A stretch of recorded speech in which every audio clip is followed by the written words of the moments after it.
आज की इस सभा की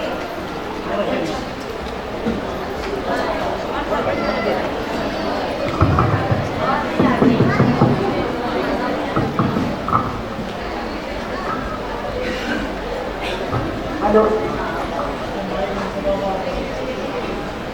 आज की इस सभा के अध्यक्ष हमारी बहुत दिनों की साथी सुभा जी, स्वागत समिति के अध्यक्ष भारती जी,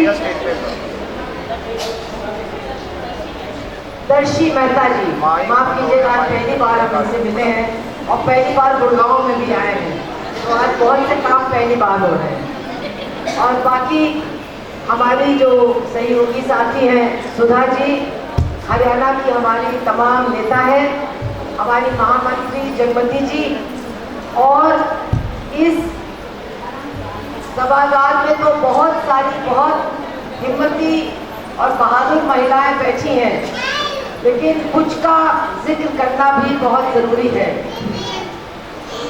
लोग कहते हैं कि जब अत्याचार होता है तो अक्सर हमारे देश में लोग कहते हैं अब तो इनका जीवन खत्म हो गया, अब तो इनका भविष्य खत्म हो गया।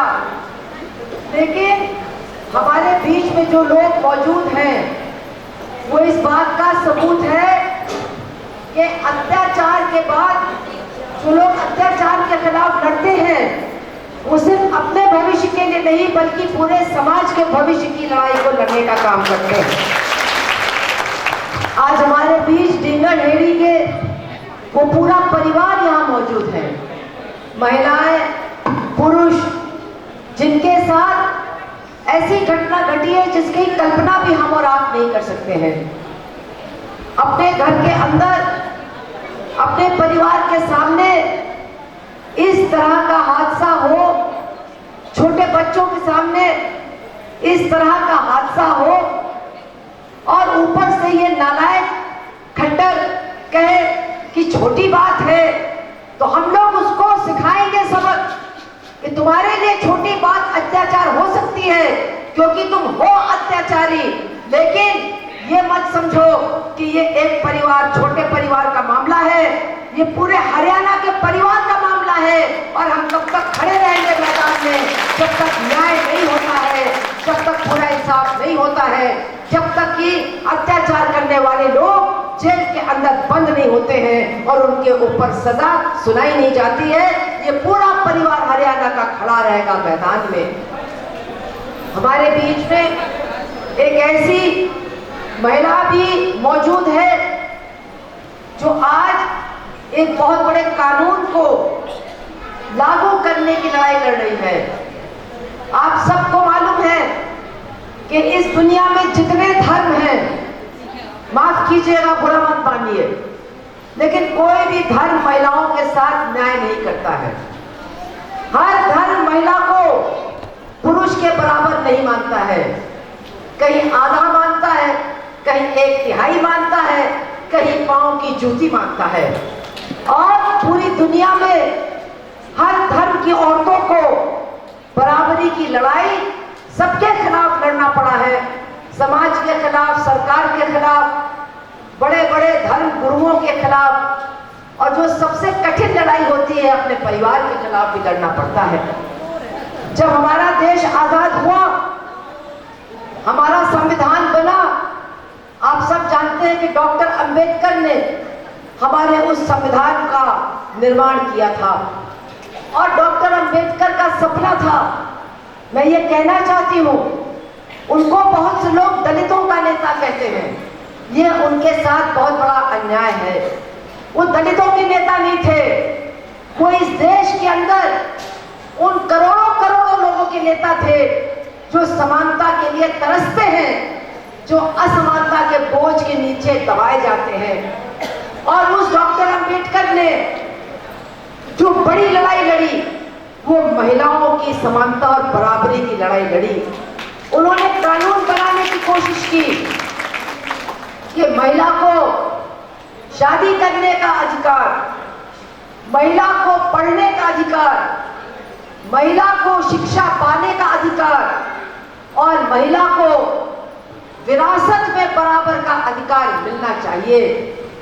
लेकिन जो आज भी हमारे देश में कट्टरपंथी और प्रतिक्रियावादी ताकतें मौजूद हैं, उस समय भी वो बर्दाश्त नहीं कर सकते थे कि समाज के अंदर समानता हो। वो लोग हमेशा समानता का विरोध करते हैं, जातियों में असमानता रखते हैं, महिला पुरुष के बीच में असमानता रखते हैं, धर्मों के बीच में असमानता रखते हैं। और उस जमाने में भी उन्होंने कहा कि डॉक्टर अंबेडकर हमारे समाज को तोड़ रहा है, हमारे परिवार को तोड़ रहा है, इसलिए उनका यह कानून हम बनने नहीं देंगे। और डॉक्टर अंबेडकर वो महान आदमी था जिसने मंत्री की कुर्सी को लात मार करके छोड़ दिया और कहा कि अगर यह कानून नहीं बनेगा तो मैं भी मंत्रिमंडल के अंदर बैठा नहीं रहूंगा। आजकल आप देखते हो जो मंत्री हैं वो तो जैसे फेविकॉल लगा करके कुर्सी के साथ चिपके रहते हैं।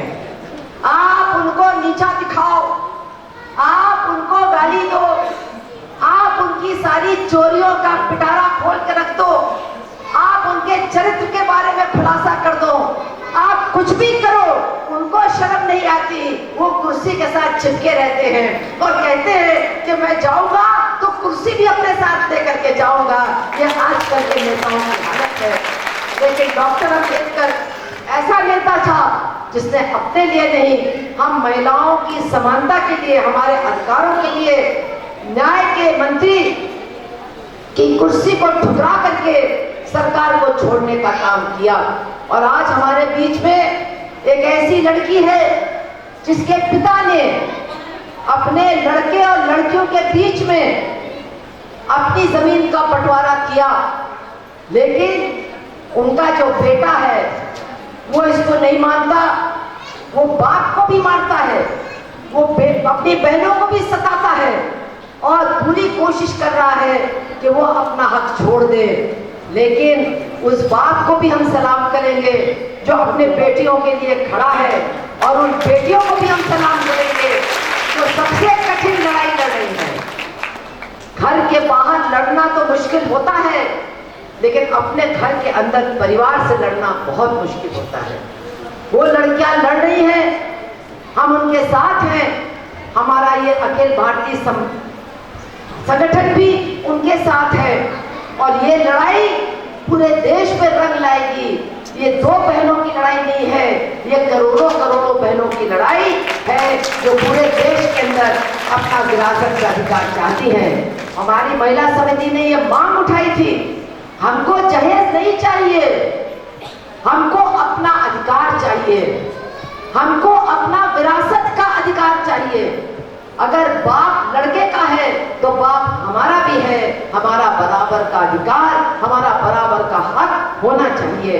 आज ये बहनें हमारी इस लड़ाई को लड़ रही हैं, हम उनके साथ खड़े हैं, हम उनको सलाम करते हैं। हमारे बीच में एक ऐसी बहन भी है जो बहुत दूर से आई है काम करने के लिए। उसकी छोटी बहन थी, उसके साथ बलात्कार हुआ, उसकी हत्या कर दी गई, लेकिन महिला समिति के साथ जुड़ करके उस बहन ने अपने बहन के लिए को न्याय दिलाने की लड़ाई लड़ी, आज भी लड़ रही है। बलात्कारी जेल में है, उनको सजा भी सुना दी गई है, लेकिन वो जो बहन है उसको हम सलाम करते हैं कि हर लड़की की ऐसी बहन होगी तो न्याय की लड़ाई पूरे देश में लड़ी जाएगी और जीती जाएगी। इस तरह से हमारे बीच में दो बहुत बहादुर बहनें हैं, उनके माँ बाप भी हैं, उनको भी हम सलाम करना चाहते हैं। आप देखिए कैसे ढोंगियों के समाज में हम रहते हैं। जब हमने पढ़ा अखबार में कि हरियाणा की दो लड़कियों ने बस के अंदर गुंडागर्दी करने वाले लोगों के साथ मुकाबला किया और उनको नीचा दिखाया, तो चारों तरफ उनकी वाहवाही मची। और हरियाणा की ये सरकार नालायक, उसने कहा हम इनको इनाम देंगे। लेकिन हमारे देश में, हमारे समाज में एक प्रथा है बहुत बेकार, जिसका नाम है पुरुष प्रधानता। मतलब पुरुष समझते हैं अगर लड़कियों के हाथ कोई लड़का मार खा जाए तो चाहे वो जानते भी न हो उन लड़कों को, चाहे कोई रिश्तेदारी भी न हो, लेकिन उनको लगता है कि अगर कहीं कोई लड़का मार खा गया किसी लड़की के हाथ तो इसका मतलब है पूरा पुरुष समुदाय उसको नीचा दिखा दिया गया है। और फिर उनको डर लगता है कि अगर दो लड़कियों ने ऐसा किया तो हमारी सबकी गुंडागर्दी कैसे चलेगी, पूरे देश में गुंडागर्दी का विरोध होगा। तो कहा जाए ये लड़कियां ही बदमाश हैं, ये लड़कियां ही बदमाश हैं। और वो सारा इनाम वापस दे दिया गया। लेकिन उन लड़कियों और उनके परिवार के लोगों से हम कहना चाहते हैं कि ये तो घटिया मुख्यमंत्री है, ये तो नालायक मुख्यमंत्री है, इसका इनाम किसी मतलब का नहीं है। लेकिन हम जो आपके असली परिवार हैं, ये महिला समिति, ये हरियाणा का समाज, हम आपका सम्मान करते हैं। हम अपने सम्मान से आपके बच्चों को सही इनाम देना चाहते हैं, हम उनके साथ हैं और इस तरह की घटिया बातें करने वालों का हम लगातार विरोध करते रहेंगे। तो आज हमारे बीच में ऐसे लोग हैं, एक हमारी बहुत पुरानी हमारी बहन है माया जी, उनके बारे में मैं क्या कहूँ, बहुत गरीब परिवार से हैं लेकिन बहुत लड़ाकू हैं, महिला समिति को बहुत प्यार करती हैं। अपने पैसों में से जो कम पैसे मिलते थे घर चलाने के लिए, उसमें से पैसा जोड़ जोड़ करके हमेशा महिला समिति को चंदा दिया। और ऐसी महान महिला है जो मेरे ख्याल से रहती हरियाणा में है, लेकिन उनका घर या उनका मायका हमारे उत्तर प्रदेश के अलीगढ़ में है। वहां गई, वहां उन्होंने पंचायत का चुनाव लड़ा और अपने गांव की सरपंच बन गई। और मुझे लगता है कि हरियाणा की हवा वो उत्तर प्रदेश भी लेकर के आई है और यहाँ का जो मजबूत संगठन है उसको वो अलीगढ़ में भी बनाने का काम जरूर करेंगे। तो इस तरह की कुछ महिलाएं हमारे बीच में हैं, कुछ परिवार हमारे बीच में हैं, जिनसे हमको प्रेरणा मिलती है, जिनसे हमारे अंदर लड़ने की और ज्यादा हिम्मत पैदा होती है। और जो हमारी और तमाम बहनें हमारी सदस्य हैं, यहाँ हमारे डेलीगेट, हम जानते हैं कि जितने लोग यहाँ बैठे हुए हैं किसी न किसी संघर्ष में लगे हुए हैं, या तो किसी दूसरे के लिए लड़ रही हैं, या अपने परिवार में अपने अधिकार के लिए लड़ रही हैं, या अपनी बेटी को पढ़ाने के लिए लड़ रही हैं, या अपने बच्चों को जिंदा रखने के लिए लड़ रही हैं। कोई भी इस हॉल में बैठा नहीं है जो संघर्ष से रोज सुबह से शाम तक जूझता न हो, जो संघर्षों की भट्टी में और ज्यादा मजबूत होकर के यहाँ पहुंचा न हो। हम आप सबका बहुत बहुत अभिनंदन करते हैं, आप सबको बहुत बहुत बधाई देते हैं। बहनों भाइयों, आप सब जानते हैं कि इस समय हमारे देश में और हमारे समाज के लिए बहुत सारे संकट हैं। अभी तो हाल में ही आपने देखा कि हमारे सैनिकों को मारा भी गया और अभी हमारी सरकार ने कहा है कि उसका उन्होंने कुछ जवाब भी दिया है। बहरहाल हम इतना जानते हैं कि समाज की सुरक्षा की जिम्मेदारी सरकार को लेना चाहिए, लेकिन हम ये भी जानते हैं कि गरीब देशों को आपस में जितना मेल हो सके, जितनी दोस्ती हो सके, उसके लिए भी कोशिश करनी चाहिए। तो समाज सुरक्षित हो, इसके लिए हम इस सरकार से चाहते हैं कि सिर्फ सीमा के उस पार मत देखो। ठीक है, उस पार देख के तुम सुरक्षा हमको देना चाहते हो, लेकिन सीमा के अंदर भी देखो, देश के अंदर भी देखो, हम कितने सुरक्षित हैं, हम कितनी शांति से रहते हैं, हम कितना खतरों के बीच में जी रहे हैं, इसका भी ध्यान होना चाहिए।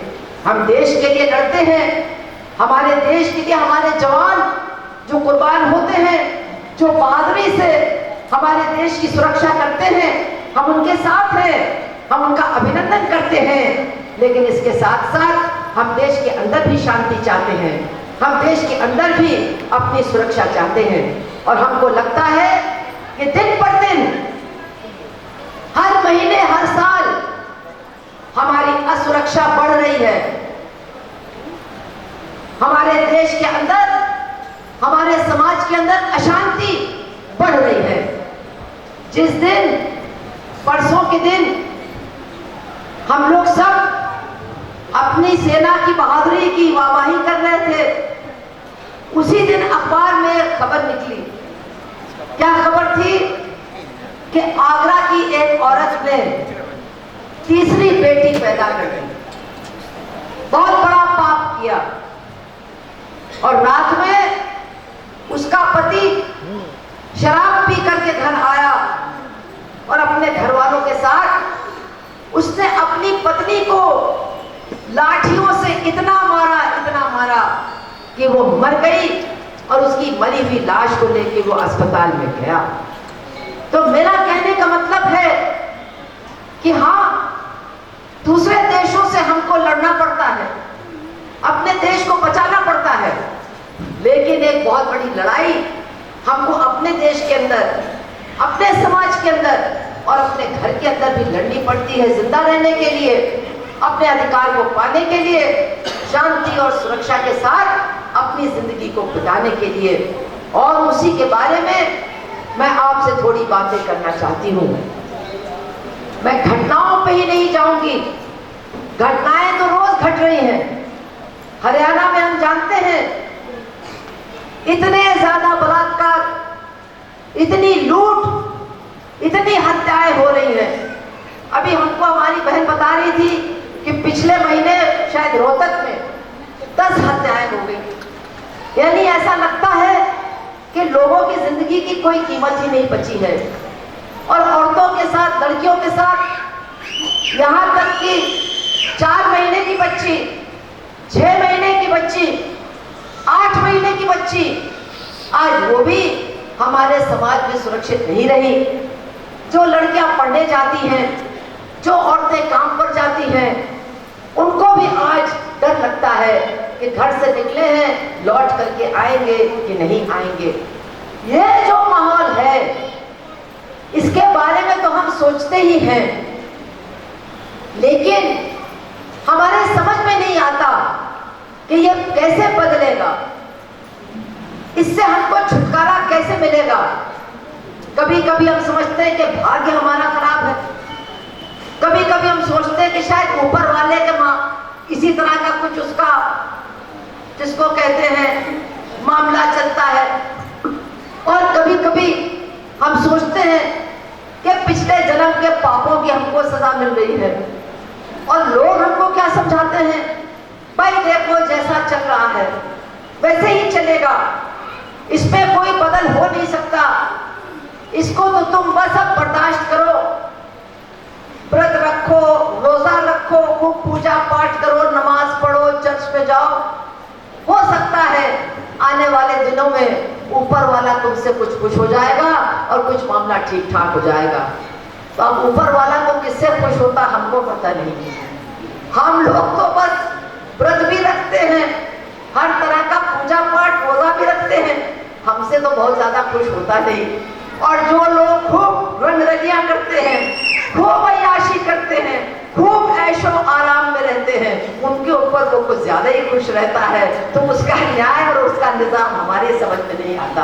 हम तो ये जानते हैं कि हमारे समाज के अंदर सुरक्षा के लिए, आगे बढ़ने के लिए, अपने जीवन को बेहतर बनाने के लिए, अपने परिवारों का विकास करने के लिए हमारे पास एक ही रास्ता है, और वो है हमको सरकारों से लड़ना होगा और सरकारों की नीतियों को बदल करके अपनी हालत को बदलने का काम करना होगा। इसके अलावा कोई दूसरा रास्ता नहीं है। हमसे किसी ने पूछा एक बार कि भाई ये सुरक्षा का मामला है, कैसे सुरक्षा होगी? हमने उनको एक उदाहरण दिया। हमने कहा दिल्ली में जब मेट्रो नहीं चलता था तो औरतों के लिए घर से निकलना बहुत मुश्किल था। और जो पुरानी दिल्ली में लोग रहती हैं, जो बहुत ही जिसको कहना चाहिए बहुत ही घरों की 4 दीवारी के में बंद जिंदगी बिताती है, वो भी घर से कभी नहीं निकलती थी। डर था कि कैसे जाएंगे, महंगा है, कुछ हो गया तो क्या करेंगे। लेकिन मेट्रो आने के बाद मैंने एक नई चीज देखी कि मेट्रो कुछ सस्ता भी है, मेट्रो बहुत सुरक्षित है, मेट्रो में एसी भी चलता है, मेट्रो का पता लगा लिया तो अपने घर से जनपद भी जा सकते हैं। और मैंने देखा कि पहली बार मेट्रो चलने के बाद जनपद के सामने जो बड़ा सा एक पार्क बना हुआ है, वहां मैंने देखा बहुत सारी गरीब औरतें अपने बच्चों और टिफिन को लेकर के आती थी और वहां अपने बच्चों के साथ सैर करती थी। तो ये कैसे हो गया?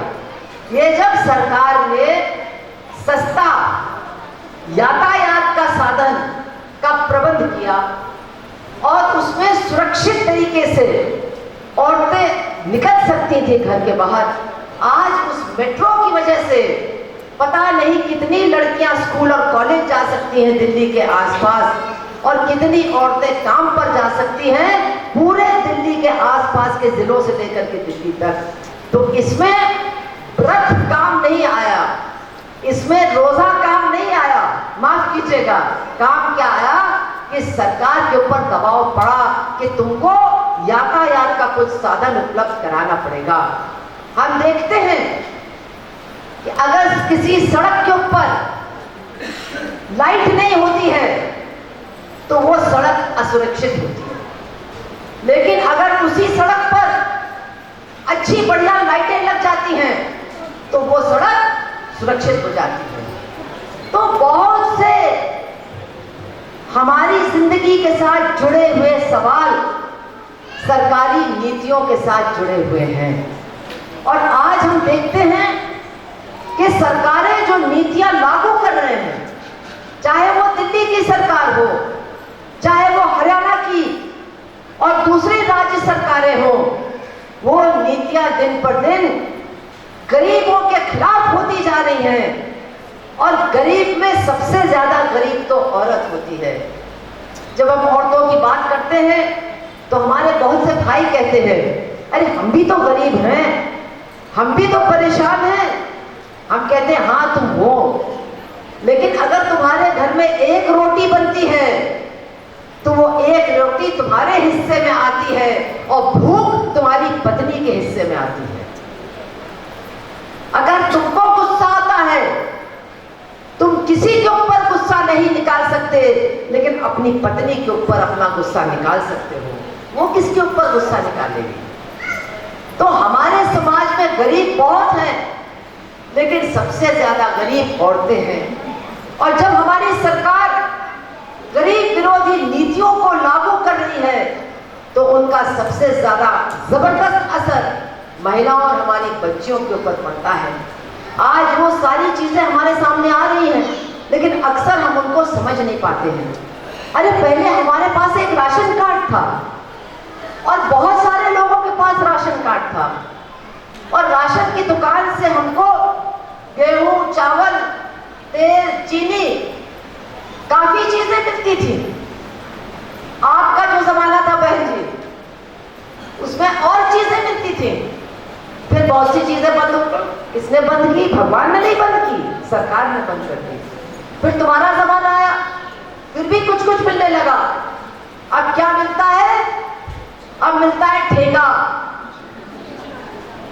अब राशन का कार्ड भी नहीं है, और पुराना कार्ड लेके जाओ तो दुकानदार गाली देकर के बात करता है, भगाने की बात करता है। क्यों? क्योंकि सरकार ने नीति बदल दी। पहले सबको राशन कार्ड देने की नीति थी, फिर उन्होंने कहा नहीं, जो गरीब है, बहुत गरीब है, उसको हम एक रंग का कार्ड देंगे, जो थोड़ा कम गरीब है उसको दूसरे रंग का कार्ड देंगे, जो उससे भी कम है उसको दूसरी तरह का कार्ड देंगे, और जो विधवा है उसको अलग। अब 4-6 रंग के कार्ड जो है बांटने का काम शुरू किया। किसने किया? सरकार ने।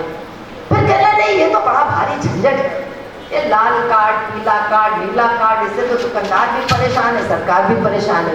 तो क्या होना चाहिए? कहले नहीं, आप ऐसा करेंगे, बहुत सारे लोगों को राशन कार्ड दे देंगे, बहुत सारे लोगों को दे देंगे। अरे शहर में आधी आबादी को दे देंगे और गांव में 3/4 आबादी को दे देंगे। सब लोगों का बहुत अच्छा है, हम लोग बहुत लड़े उस कानून के लिए, बहुत लड़े, हमने कहा भाई ये सब